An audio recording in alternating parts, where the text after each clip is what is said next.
Vous écoutez Le Salon dans tes oreilles, une balado-diffusion dans laquelle des auteurs, des autrices et des personnalités discutent de leurs livres et des sujets qui animent l'actualité littéraire. Les enregistrements ont été faits lors du dernier Salon du Livre de Montréal. Bonjour. Bonjour. Je m'appelle Mélika Abdelmoumen. Je dirige la revue Lettres québécoises et on a eu l'invitation de la part du Salon du Livre à faire une partie de la programmation. Et donc, l'idée qu'on a eue, c'est que je fasse... Allô? C'est que je fasse des... T'as un fan, hein? T'as vu? Le président de ton fan club qui voulait monter. Donc, d'inviter des auteurs que j'aime et dont je voudrais qu'on parle plus à discuter avec moi, un ou deux par jour. Et donc, celui qui est avec moi aujourd'hui, que j'aime particulièrement et dont j'aimerais particulièrement faire découvrir le travail. Donc, approchez, hein, si vous êtes curieux. Ça va être super intéressant. Il va peut-être y avoir de la musique. Et donc, c'est Nicolas Chalifour. Allô, Nico?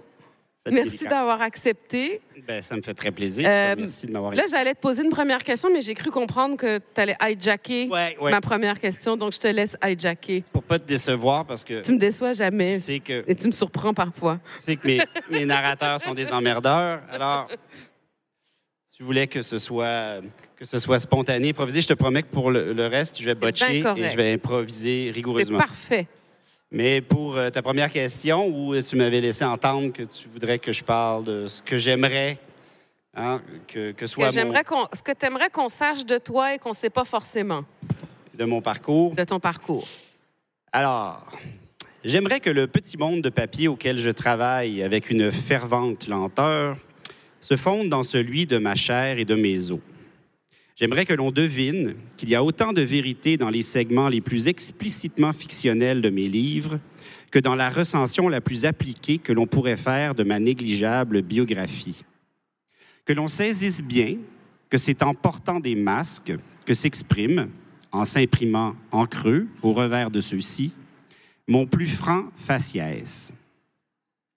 Faire de la littérature, pour moi, et pour cet autre que je, qu'il, qu'on prétend être, une manie d'aller et de retour, de passages répétés, irrépressibles, entre les mondes, entre celui, par exemple, d'un nain qui traverse les siècles tapis dans un trou à l'abri du réel, et celui d'un grand serveur maigre qui observe ce même réel depuis la marge qu'il s'imagine occupée depuis toujours. Faire de l'art, c'est, souffrant de la pauvreté d'un réel qu'on ne peut éprouver qu'avec une elliptique parcimonie, admettre que la seule solution au problème, le seul remède à l'affaire, soit de s'arracher au monde pour aller faire un tour dans des ailleurs qui restent toujours à inventer, puis en revenir couvert de poussière de faux, mais de poussière si tout à coup tout à fait vraisemblable qu'elle puisse faire éternuer personnage et être réel sans distinction aucune. J'aimerais qu'il y ait des lectrices et des lecteurs qui en viennent, ne s'y retrouvant plus tout à fait dans les entrelacs de cette frontière que je conçois et tente patiemment et le plus inadéquatement de tracer entre des souvenirs enfouis et des récits découverts, que ces lecteurs et ces lectrices en viennent donc à confondre narrateurs falsifiés, personnages frelatés, scènes excessives, motifs délirants et mondes impensables, avec mes plus réelles identités, les plus platement vrais chapitres de ma vie, les formes les plus banales de mes moi. Le réel étant toujours déjà une fiction, c'est, selon mon facétieux avis, dans les contes et les grimaces qui viennent avec, et qu'à partir d'eux, qu'on peut parler le plus rigoureusement de lui. Prendre les choses trop au sérieux est, j'en suis tristement convaincu, un art voisin de la farce, ou, si l'on préfère, d'un gouvernement caquiste. Ah, bravo! Mais c'est tout un programme, hein? Tu finis pas avec un coup de trompette? Parfait. Je l'attendais. J'espère qu'il y en aura un autre d'ici la fin. Merci, Nico. Bien là, je vois toutes sortes dans ce que tu viens de lire, toutes sortes de lignes de force de l'ensemble de ce que tu écris qui étaient réunies en un texte de, je ne sais pas combien de mots, mais très court. Est-ce que tu as passé une nuit blanche à cause de moi? J'attends souvent Mélanie Ah oui, c'est à ces moments-là que tu crées. J'ai eu du temps. Merci, Mélanie. Par où commencer? J'aurais le goût de commencer par un truc dont on a souvent parlé, donc autour de ton premier livre, Vu d'ici, tout est petit, bon, qui a été finaliste au prix des libraires, qui a gagné un autre prix. La Montérégie. La Montérégie, et que j'ai adoré, mais autour duquel il y a eu une sorte de malentendu. Hein? Oui. Est-ce qu'on peut en parler? Est-ce que tu es capable de me dire comment on aurait dû le résumer ou comment on aurait dû faire le pitch ou la C4? Ben, la C4 devait être tout à fait réussie, mais en tout cas, comment on aurait dû... Non, mais c'est bien les malentendus. Ça, oui. Parfois, ça fait... Non, mais c'est parce que je veux savoir comment on aurait dû, puis après, on va parler du malentendu. Parce mais je pense qu'on l'a bien fait. La preuve, c'est que ce roman-là a bien marché, mais c'est un peu un lieu commun de dire que c'est toujours étonnant de voir qu'on fait un truc, puis ce que les gens reçoivent, c'est souvent tout autre chose. C'est souvent très intéressant parce qu'on se fait dire des choses qu'on soupçonnait pas à propos de ce qu'on écrit, de la manière dont les choses peuvent être interprétées. Oui, ce qui est curieux, c'est le nombre de discussions que j'ai eues avec des lectrices et des lecteurs qui voulaient savoir si mon narrateur était un gnome, un elfe. C'est ça, parce qu'en gros, comment tu le décrirais? Pas le narrateur, mais le romancé, le regard d'un misfit. Oui, d'une toute petite conscience en marge du monde, qui vit dans le fond d'un trou.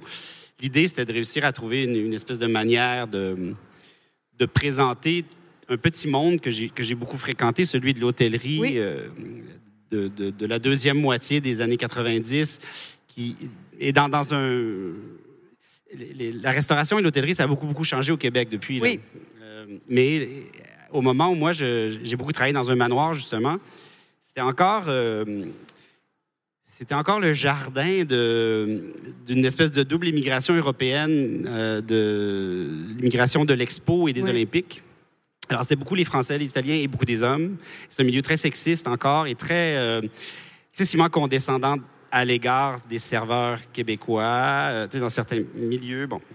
Puis c'était tout un monde, et c'est ça, c'était le manoir. Puis ce manoir-là, comme je l'ai souvent raconté, qui me fascinait depuis l'enfance, parce que le modèle de ce manoir-là, c'est le manoir Rouville-Campbell à Saint-Hilaire. Oui. J'ai grandi à Saint-Hilaire et tout petit, mon père, qui était ami avec Jordi Bonnet, me traînait là. Et bon, le manoir était en ruine. C'était un truc tout à fait étrange dans le décor montérégien, ce manoir de style Tudor et tout ça. Alors, l'idée, c'était de trouver une manière de rendre... à la fois, évidemment, une espèce de regard sur ce monde bien réel de l'hôtellerie à ce moment-là, mais aussi la féerie qui était associée pour moi à ce lieu. À ce manoir. Et qui avait été maintenue quand ils ont transformé le manoir en hôtel. C'était très, très bien fait au début. Là, je pense qu'on peut voir toutes sortes d'horreurs. Là, oui, il y a même une télésérie, apparemment, qui prend le manoir comme décor et qui en a fait un truc horrible. Mais oui, il y avait vraiment quelque chose sur le bord de la rivière avec un bois derrière. Il y avait vraiment... C'était un site exceptionnel, mais bon, voilà. C'est souvent dit. Oui. dans alors, le c'est livre. ça. Alors, l'idée, c'était de créer un point de vue particulier.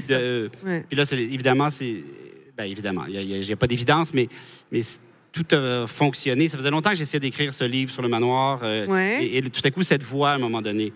Puis c'est beaucoup cette espèce de syntaxe à la fois haussement candide, enfantine, qui se permet de réinventer l'enchaînement des termes dans la phrase qui m'a inspiré ce... Mais ça t'est venu de nulle part? Ça vient jamais de nulle part. Je pense qu'il y a beaucoup de Goscinny là-dedans. Il y a beaucoup de Céline. Il y a tout ça qui finit par... Parce qu'il y a quelque chose, moi, ce qui me frappe, en plus, je l'ai relu, évidemment, récemment, c'est qu'il y a quelque chose... C'est comme un genre de Balzac vu par un être extrêmement... singulier. Ben, c'est vrai, tu as raison, il y a du Goscinny là-dedans, mais ce que je veux dire, c'est que c'est comme la découverte balsacienne d'un lieu et de ses le zoom-in balsacien. Moi, j'ai pensé à Illusion perdue, j'ai pensé à... Tu sais, j'ai pensé vraiment à ces romans-là du 19e où tu entres dans un univers, puis il y a quelque chose d'encyclopédique, mais là, c'est complètement décalé. C'est complètement... Le regard est complètement décalé, donc tu le vois d'une manière... complètement nouvelle, puis tu vois l'absurdité de ce qu'on tient pour acquis, comme étant normal, beau, souhaitable. Tu vois ce que je veux dire? Oui, Moi, puis c'est ça que j'ai le trouvé petit étonnant. narrateur dans Vue d'ici explique beaucoup. Il y a quelque chose de l'espèce de posture éditoriale Oui, mais c'est ça. Mais du narrateur très bavard. Oui. on lit dessus des deux petits bouts de lui. Je l'aime tellement. Ben, il y a par exemple, tu sais, il y a des phrases des fois comme mais les sourires, c'est comme les cravates et on ne sait jamais vraiment à quoi ça sert. C'est génial. Alors attends, qu'est-ce qu'il y a d'autre? Ah oui. Ça, c'est quand il lit des livres dans son trou, hein, le personnage. Le narrateur, je ne sais pas, il n'y a pas de prénom même dans ta tête? Non. OK, il n'y en aura jamais, c'est parfait. Il y a des livres qui volent dans les chambres, qui volent au... C'est ça. Et donc, il lit des livres et parfois, il y a des considérations sur la littérature. Des fois, on est content de ne pas être dans la tête des personnes qui écrivent des livres comme ça et on peut même se dire dans ma tête que ça doit être long et compliqué d'être là avec eux dans leurs idées pas drôles. Après, on sort dehors parce qu'être dans mon trou, c'est complètement le contraire de ce qu'on veut après avoir laissé tomber un livre comme ça sur le tapis de laine qui pique les fesses. Non, quand on est petit et qu'on attend dans son trou que ce soit l'heure où les poissons sautent et retombent en faisant splouch ou floc en même temps que le soleil, on a d'autres chats à fouetter que des livres d'intérieur de tête à la con de mes deux. D'autres fois, avec les livres, c'est complètement le contraire et on n'est pas capable de s'arrêter, de se forcer, même si on a mal aux yeux, dans les lunettes et qu'on a mal au cœur de mon ventre parce qu'on a faim depuis déjà très longtemps.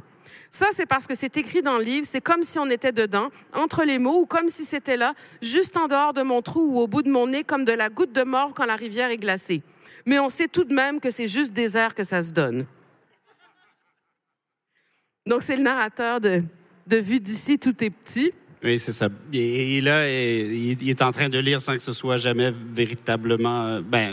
il y a des indices, mais il est tombé sur un roman de Rob Grillet. Oui, et puis là, ça va beaucoup l'inquiéter, puis ça va le pousser à intervenir dans le monde et de dans faire le monde créer des c'est ça, catastrophes. parce que la littérature provoque... Bon, c'est un thème, après, on peut parler...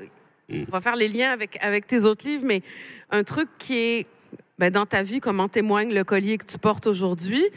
Et dans tes 3 livres, il y a, comment appeler ça, la révolte, la rébellion, la contestation, le refus de ce qui est convenable, le refus de ce qui est donné chez les 3 personnages de tes romans, de façon complètement différente. C'est-à-dire que lui, et souvent, ça passe par la littérature ou c'est accompagné par la littérature. C'est-à-dire que lui, il va lire Rob Grillet puis il va aller foutre la merde, pardon, mais c'est vraiment ça, dans le manoir, comme on n'a jamais vu ça de notre vie, là.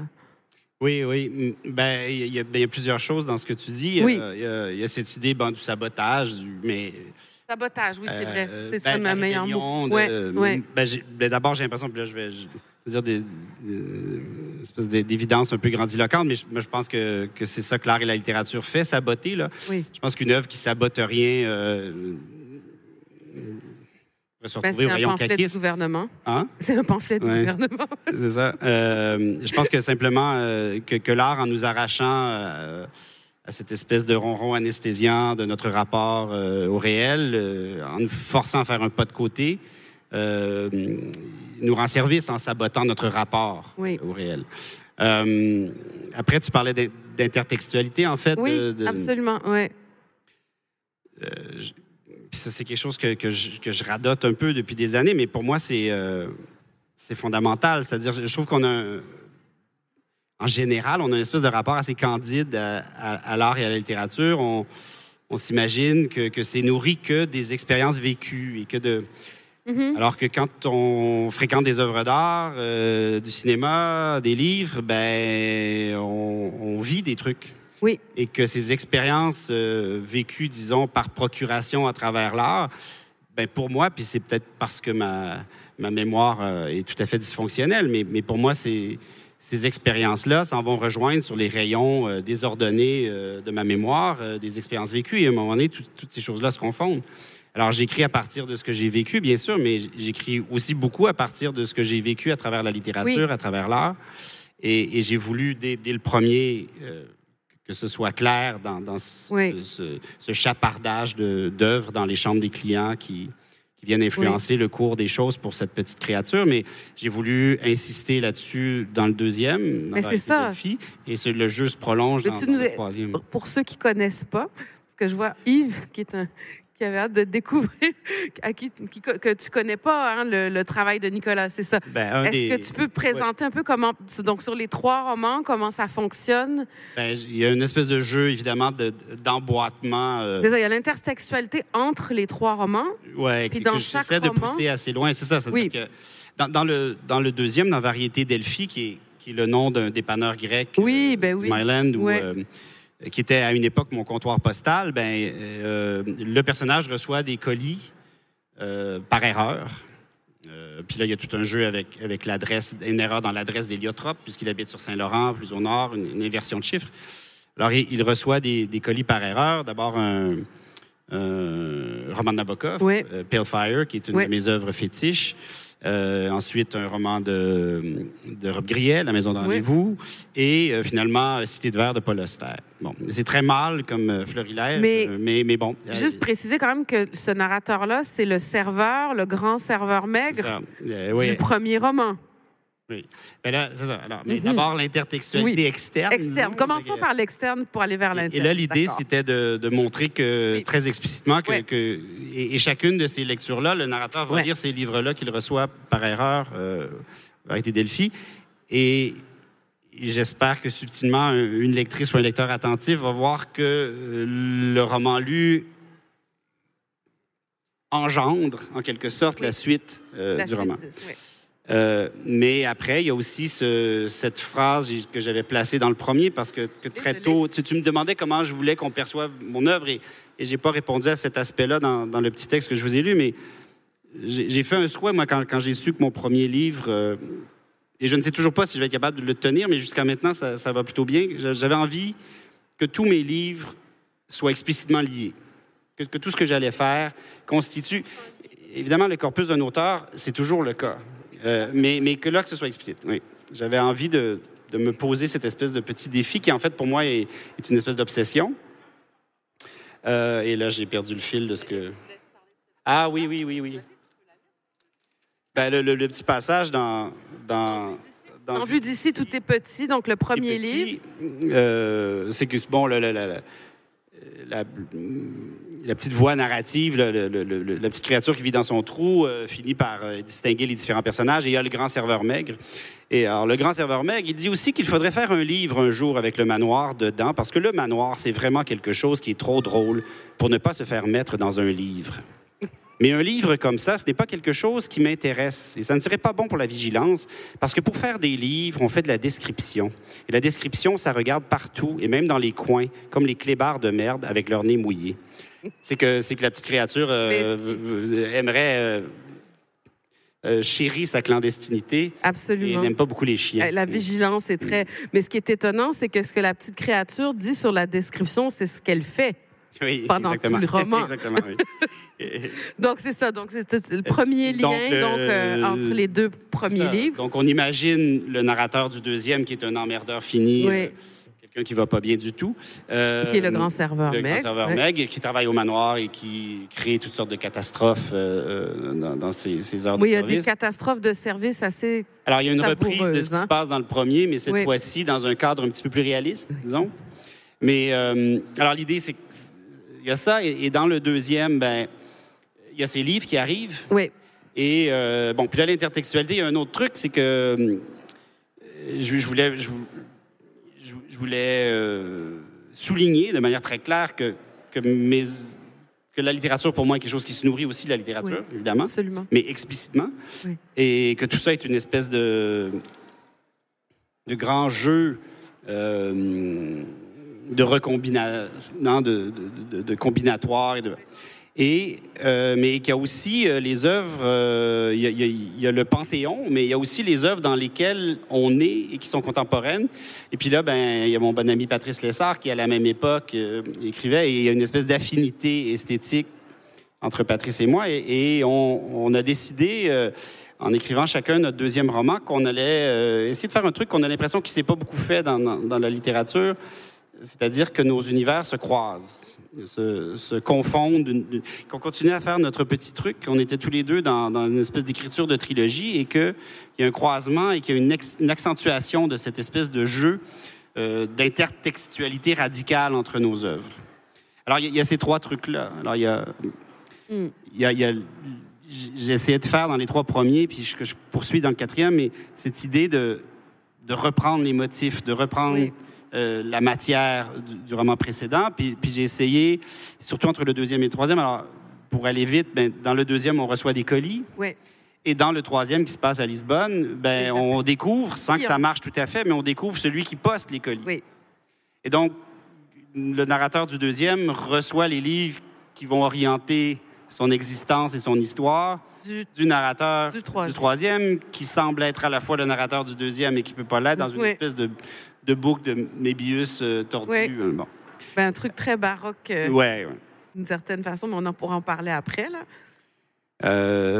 Et c'est ça. Et dans le 3e, évidemment, l'intertextualité se pose autrement, mais là, on est dans l'univers parce que Lessard a écrit une trilogie lisboète, lui qui m'a traîné à Lisbonne pour me proposer d'aller dormir sur son divan pour que je puisse avancer dans l'écriture du 2e de Variété Delphi. Et là, j'ai découvert Lisbonne. Et là, il y a tout un truc, une espèce de carnaval.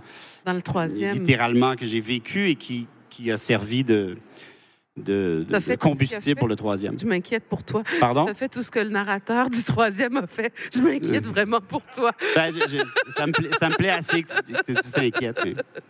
Parce que, mon Dieu, 214 sujets, je surveille là, parce que déjà, on s'était fait une liste de pistes avec Nicolas qui est quand même en plus insuffisante, mais qui est déjà trop longue pour le temps qu'on a. Mais là, tu parles de... Bon, il y a l'intertextualité, puis la place de l'expérience littéraire comme expérience vécue, dont c'est vrai qu'on parle pas assez. Tu dis, c'est sur les tiroirs de la mémoire avec les vraies expériences et les expériences littéraires, mais aussi des expériences artistiques. Tu as des descriptions de tableaux ou de photographies dans tes livres où on entre dans un autre roman, dans le roman, quand on entre dans ces œuvres-là.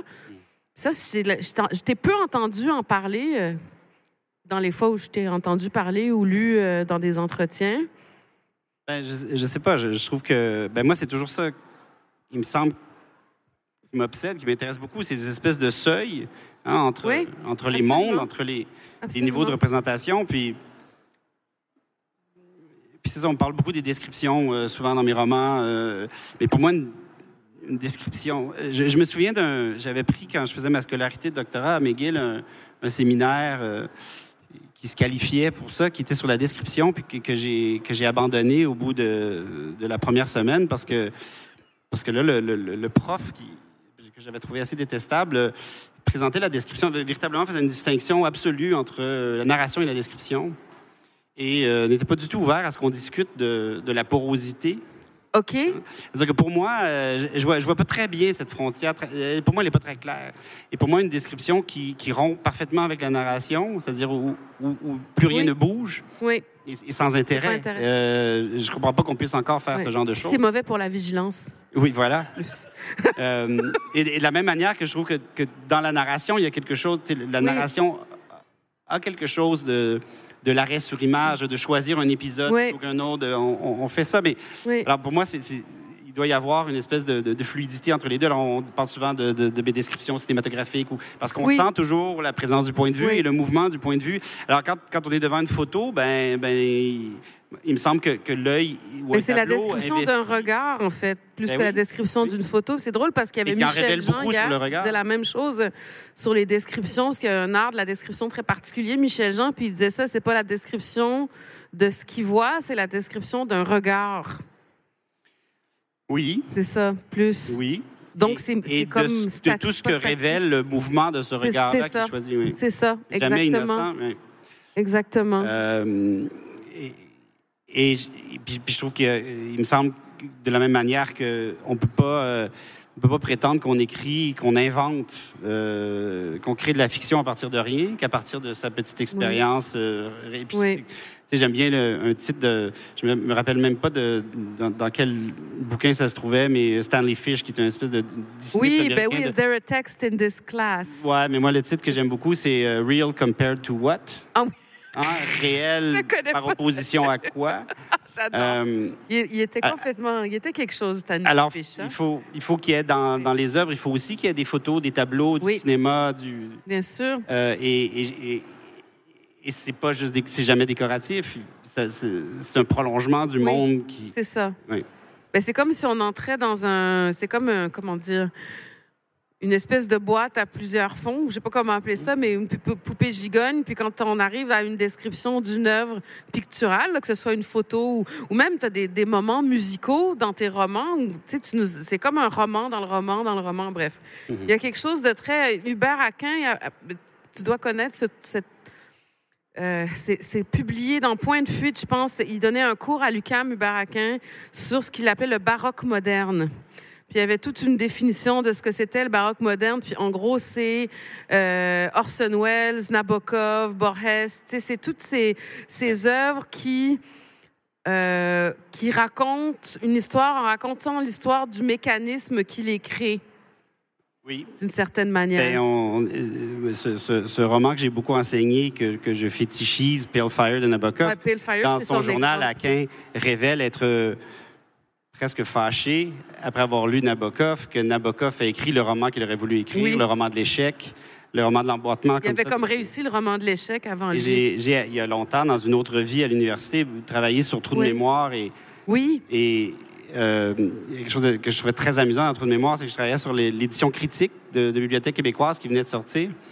Et pour aller vite dans Trou de mémoire, Hubert Aquin, il y a tout un dispositif, des mules de Borges, de notes de bas de page.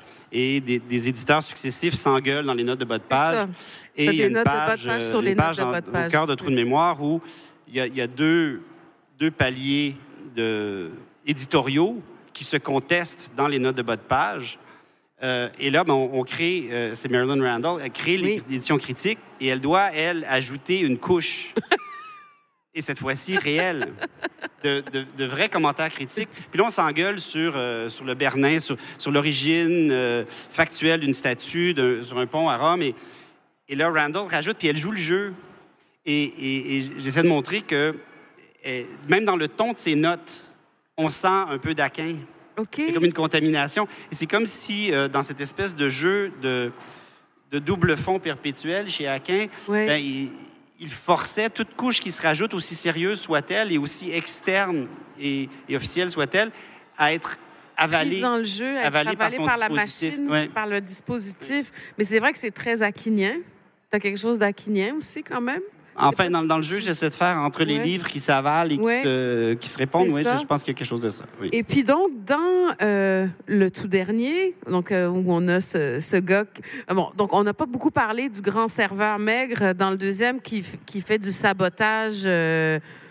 on en a un peu parlé, mais lui aussi, il fait sa forme de sabotage. Il y avait deux points de départ. Après ça, après ça dérape quand on écrit. Hein, il se passe toutes sortes de choses. Mais les 2 points de départ, il y avait cette idée des colis là, qui me tenait à cœur. J'avais envie de faire ça.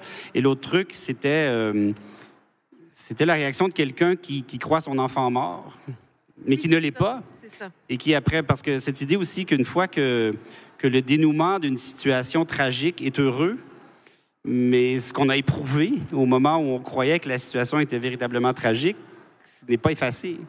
Et ce bonhomme, ce narrateur, abandonne tout parce qu'il ne veut pas. Alors là, il va se composer toute une éthique des envers où, de manière assez sarcastique, mais il imagine qu'il est là pour nuire à son semblable et pour lui éviter l'horreur de croire au bonheur, n'est-ce pas? Alors, il va s'employer de toutes sortes de manières.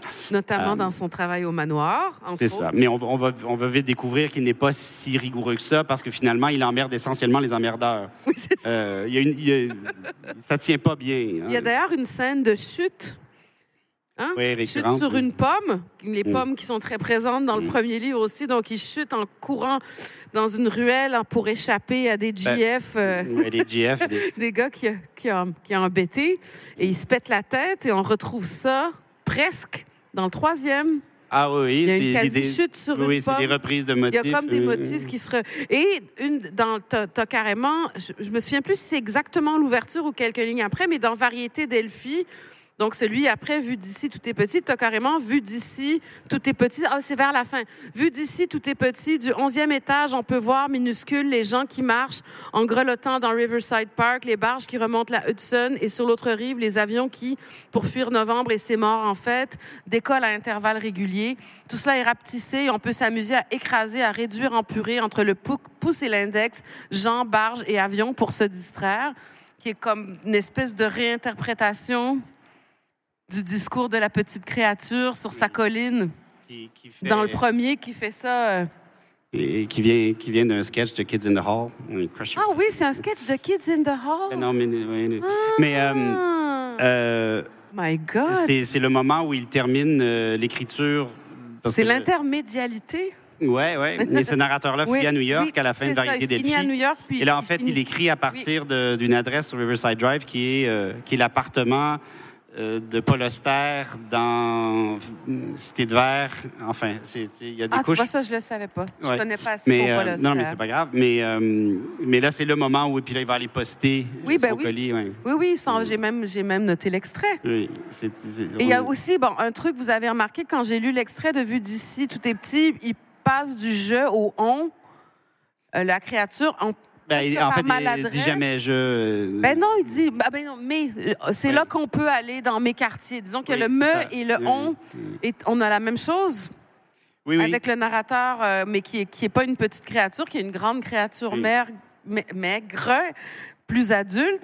L'idée, c'était il y a aussi dans les trois cette idée sur le plan de l'énonciation, de travailler sur les pronoms. C'est ça. Alors dans le premier, tout est dans cette espèce de curieux on, mais qui au Québec est très, très commun. Hein. Notre rapport au on n'est pas le même, oui, absolument. Et dans le deuxième, là, il y a la confusion entre le je et le on, on s'affirme. Puis l'idée, c'était dans le troisième de l'écrire au je. D'ailleurs, le troisième, je l'ai écrit au je, la première mouture, et ça ne marchait pas du tout. Et je l'ai réécrit. Puis c'est là que j'ai trouvé le dispositif que ce soit à partir des cahiers. Et là, j'ai tout réécrit à la troisième personne. Parce que donc... Alors, au lieu de passer du on graduellement au je, on passe du on pour revenir au il. À la troisième personne, quelqu'un qui a trouvé des carnets au je et qui nous raconte ce que racontent les carnets à la troisième personne. Donc, on ne lit pas les carnets au je, on lit le récit du lecteur des carnets. Ça a l'air insupportable, mais je vous raconte quand même une histoire dans le troisième. C'est pas du tout insupportable. Il y a des gens qui tombent sur le cul. C'est qu'il ose essayer des choses, Nicolas Chalifour, qui est un auteur intéressant, qui devrait être mieux connu, mieux lu et gagner tous les prix. Non, mais c'est vrai. Donc ça a commencé par un texte au jeu. Tu as commencé par écrire les carnets, en quelque sorte? C'est ça l'idée, c'était d'arriver à dire je. En fait, qui est un... J'ai toujours eu de la difficulté avec ça, là.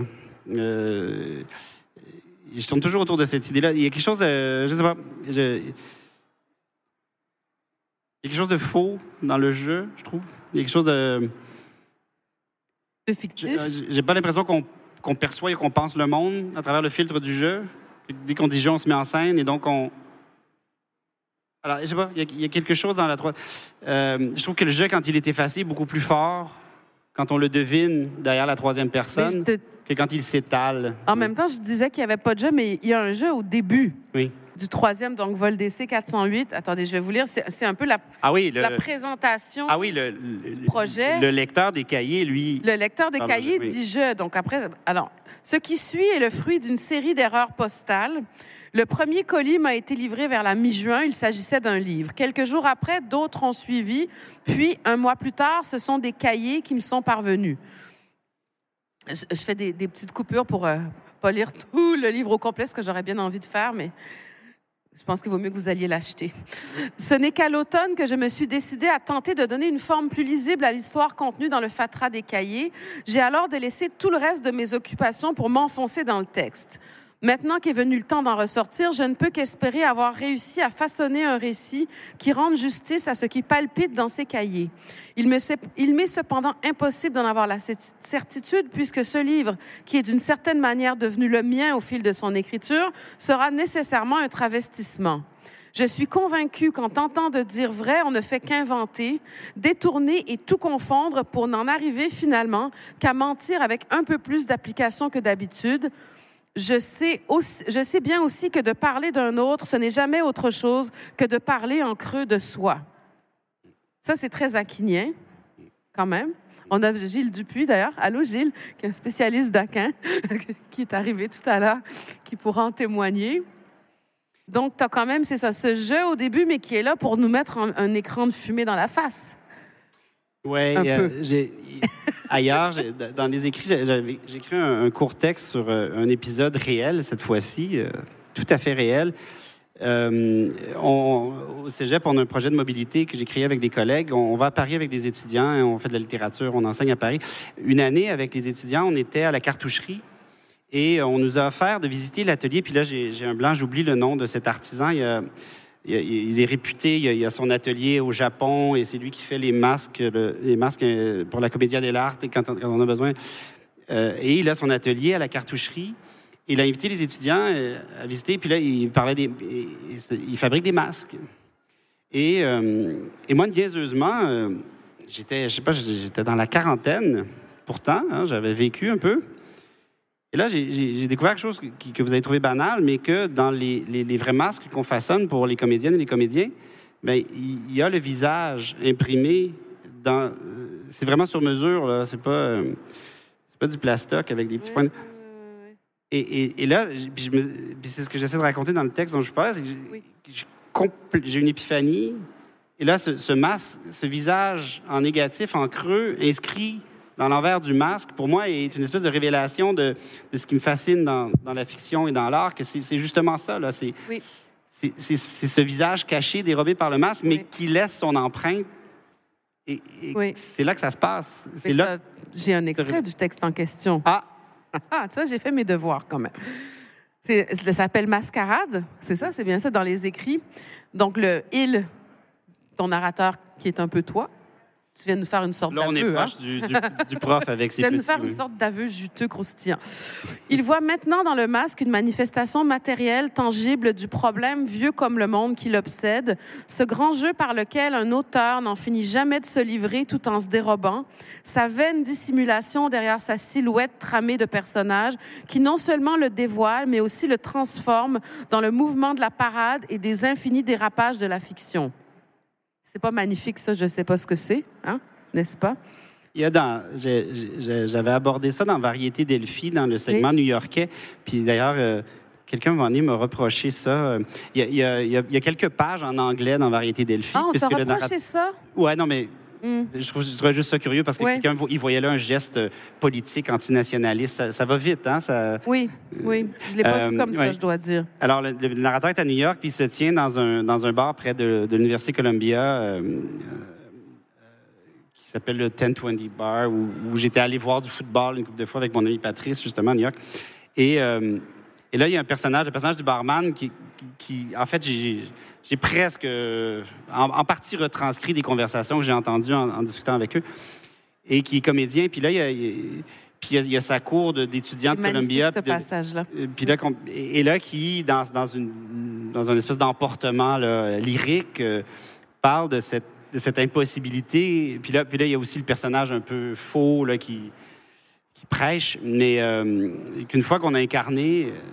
au cinéma ou au théâtre, un personnage, ben on n'en ressort pas indemne, on le porte. Oui, c'est ça. Et je pense que c'est la même chose, à la fois quand on fréquente beaucoup une œuvre de fiction, en tant que lectrice ou lecteur, mais d'autant plus quand on est l'auteur, que ces personnages qu'on crée, ces narrateurs, tout aussi faux et fourbes et dans le reflet inversé, le masque qu'on construit, ben après ça, on est contaminé par eux. On les porte en nous et ils nous transforment d'une certaine manière. Tu m'inquiètes un peu vu le personnage. Hein?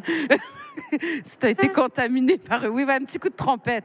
Il nous reste juste 5 minutes. J'ai comme oublié qu'il fallait qu'on les laisse parler s'ils voulaient. Je ne sais pas si vous avez des questions, si quelqu'un a des remarques, Vous n'êtes pas obligés, hein? Parce que je peux lui en poser d'autres après. Il y a un micro, si vous voulez, ou si vous êtes trop timide.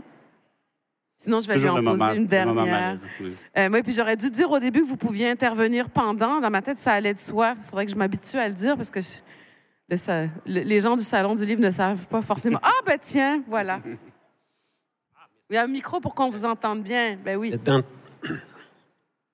dans ce jeu de glissement entre des lieux divers, dans tous les textes, dans les 3 romans, en tout cas, Oui. il y a aussi, pour moi, une question de nostalgie. La recherche infinie de ses origines. Puis cette recherche-là, c'est la recherche d'un lieu. C'est pas la recherche d'un temps passé, c'est la recherche d'un lieu. Mais il y a des glissements historiques aussi. Dans Vue d'ici, tout est petit. Les strates historiques se superposent. Il n'y a pas de question dans ce que je dis. Il y a juste une sorte d'ouverture sur même l'intertextualité, me semble, cette recherche d'origine, mais qui est toujours différée parce qu'on n'y arrive jamais. On ne peut pas même partir. En tout cas, je te laisse avec ça. Ce commentaire-là me fait remarquer un truc tout à coup de manière assez claire que il y a comme un drôle de paradoxe. C'est-à-dire, il y a quelque chose un peu à travers les 3, si on part de Vue d'ici, qui est le plus fictionnel des 3, disons, dans un rapport fantaisiste au réel, mais pourtant qui est celui qui parle le plus honnêtement de cette espèce d'empreinte dans l'enfance fondamentale du manoir, du lieu, du truc. Et dans les autres, il y a une espèce de gradation vers le réel de plus en plus tangible, ou dans le 3e, l'écrivain à Lisbonne qui est en train d'essayer d'écrire un roman à Lisbonne, qui se confond avec l'espèce de method acting que j'ai vécu en écrivant à Lisbonne, en buvant trop comme mon narrateur. Mais il y a, par exemple, le motif des parents, je vais aller vite, mais qui apparaissent dans le 2e et qui s'imposent dans le 3e. Dans le 2e, par exemple, il y a tout un segment à Québec là, qui me fait revisiter, pour moi, l'origine méconnue, c'est-à-dire que où je suis né et où mes frères ont grandi et que j'ai toujours connu plutôt par reflet, par les discours des autres. Et il y a cette espèce de chiasme, hein, où passer par la fiction et ensuite aboutir à Lisbonne et parler de Saudade, de cette nostalgie particulière et par rapport à une culture qui, en fait, ressemble beaucoup à la nôtre, de toutes sortes de manières. Il y a quelque chose dans une espèce d'inversion. Là, on est dans la métropole versus la colonie, mais qui s'est fait dépasser par sa colonie. Une espèce de rapport d'humiliation. La langue. Il y a quelque chose je raconte ça dans une scène de garage à Lisbonne. C'est un mécanicien communiste. Magnifique. Ouais, oh, mon Dieu. je sais pas, mais en tout cas, enfin, qui me tenait à cœur. Incroyable. Et c'est ça, la nostalgie est là depuis le début, mais elle s'affirme thématiquement en s'éloignant de la fiction. Enfin... Ouais. Puis c'est ça, ouais. Il m'est venu en pensant, en réfléchissant au fait que j'ai, entre deux journées de grève, m'est venu une espèce de chiasme, puis je pense qu'il résume assez bien ce que j'espère. Je reviens à la première réponse, à ta première question. Une curiosité, mais j'invente rien de bien exceptionnel, mais quand on écrit un roman, on fait toutes sortes d'affaires en travaillant très, très fort à donner l'impression qu'on n'en fait qu'une seule. La cohérence d'un récit, les gens veulent un arc dramatique, il faut ménager le lecteur. Mais en même temps, tout est démultiplié, puis il faut toujours ramener ça à un truc, à une C4. À une C4. Et quand on fait un corpus, quand on fait une œuvre, là, je le dis sans prétention, mais... Oui. En fait, on fait une chose en donnant l'impression qu'on en fait tout plein. Et on se rend compte de cette obsession, de ce motif, de ce travail sur la nostalgie, sur l'origine. On est toujours en train de piétiner, on est toujours en train de faire le même truc. Puis j'essaie de rendre ça explicite. Évidemment, tous les écrivains, toutes les écrivaines font ça. Mais j'ai beaucoup enseigné à une époque à mes étudiants Agatha Christophe, mais pas juste le Grand Cahier, la trilogie au complet, parce qu'elle est vraiment formidable. Et moi, je trouve que ça devient beaucoup plus intéressant après le Grand Cahier, dans La preuve et le troisième mensonge. Puis là, on est vraiment dans les engrenages d'une obsession qui est une espèce de... En 3 romans, j'ai l'impression qu'elle raconte parfaitement ce que c'est que de faire de l'art, de la littérature, que tous les artistes sont des obsessifs. Oui. Ils sont toujours en train de refaire, de retrafiquer les mêmes motifs. Voilà. Enfin, ça suffit. Oui, je pense on est-tu déjà fini? On n'a même pas eu le temps de parler du prochain, puis on a quand même le temps de dire qu'on soutient les grévistes, puis qu'on les aime. Donne un petit coup de... Voilà. Merci beaucoup, Nicolas. C'était passionnant. Merci à toi.